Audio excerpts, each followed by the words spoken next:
ষষ্ঠ শ্রেণীর ছাত্রছাত্রীদেরকে সমতল অনুপাতগুলো চিহ্নিত করে দেখাচ্ছি এই ভিডিওতে।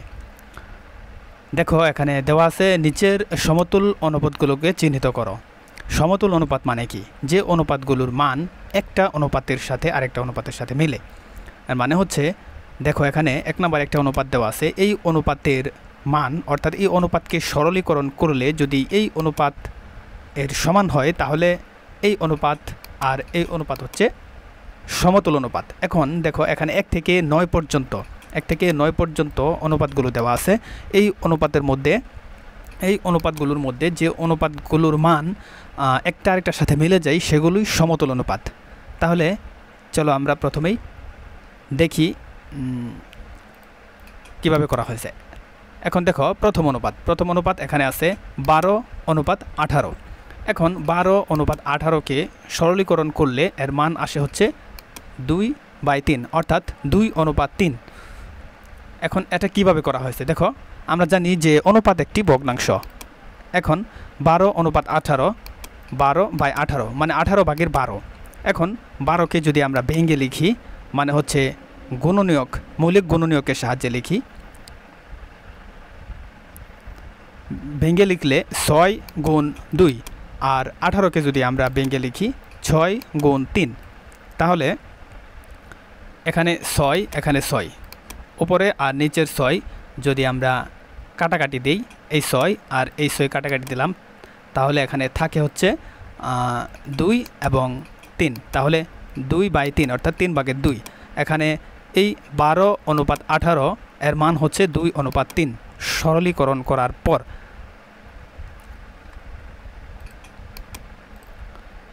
তারপর দেখো আমরা দ্বিতীয় অনুপাতে চলে যাই। দ্বিতীয় অনুপাতটা হচ্ছে 6:18। এটাকে আমরা যদি ভেঙে লিখি 6 গুণ 1 আর নিচে হচ্ছে 6 গুণ 3, তাহলে আমরা 6 এবং 6কে যদি কাটি তাহলে থাকে হচ্ছে 1/3 অর্থাৎ 3/1 অর্থাৎ 1:3। তৃতীয় অনুপাতটা দেখো 15:10। এটাকে যদি আমরা ভেঙে লিখি 15কে যদি ভাঙি তাহলে হচ্ছে 5 গুণ 3, আর যদি 10কে আমরা ভেঙে লিখি তাহলে 5 গুণ 2।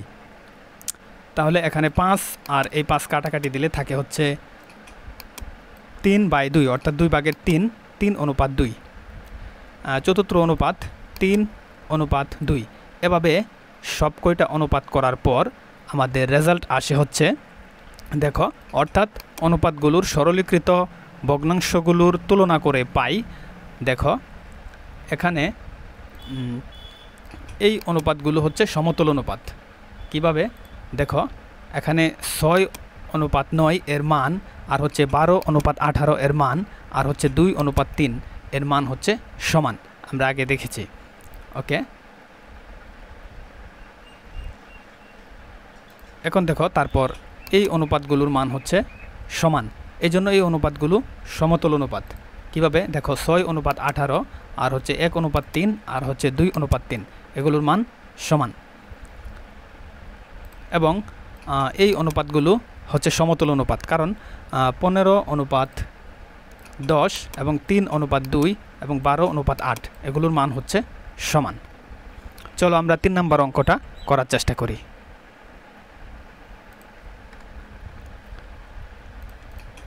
ওকে, দেখো এখানে দেওয়া আছে কোনো একটি স্কুলের 450 জন ছেলে এবং 500 জন মেয়ে আছে। স্কুলের ছেলে ও মেয়ের সংখ্যার অনুপাতকে সরলীকৃত আকারে লেখো। ওকে, আমরা প্রথমে লিখব প্রদত্ত স্কুলের ছেলে ও মেয়ের সংখ্যার অনুপাত 450:500। এখন 450:500 আমরা অনুপাতকে একটি ভগ্নাংশ আকারে লিখতে পারি, যেহেতু প্রত্যেকটি অনুপাতই একটি ভগ্নাংশ। 450 উপরে 500 নিচে, অর্থাৎ 500/450। আমরা যদি 450কে ভেঙে লিখি তাহলে হচ্ছে 5 গুণ 9 গুণ 10, আর নিচে হচ্ছে 500কে যদি ভেঙে লিখি 5 গুণ 10 গুণ 10, অর্থাৎ এই তিনটা সংখ্যাকে যদি আমরা গুণ করি তাহলে হচ্ছে আসবে 500, আর এই তিনটা সংখ্যাকে যদি গুণ করি তাহলে আসবে হচ্ছে 450। ওকে, এখন এই জায়গা থেকে দেখো এখান থেকে 5 কাটাকাটি, এখান থেকে 10, এখান থেকে 10, তাহলে আমাদের থাকে হচ্ছে আমাদের থাকে হচ্ছে এই 9 উপরে আর এই 10 নিচে, তাহলে 10/9, অর্থাৎ 9:10, অর্থাৎ 9:10 হচ্ছে আমাদের রেজাল্ট। ওকে ওকে তাহলে অতএব নির্ণয় উত্তর 9:10, অর্থাৎ এই 500 জন 450 জন ছেলে এবং 500 জন মেয়ের অনুপাতকে যদি আমরা সরলীকৃত করি তাহলে আসবে 9:10।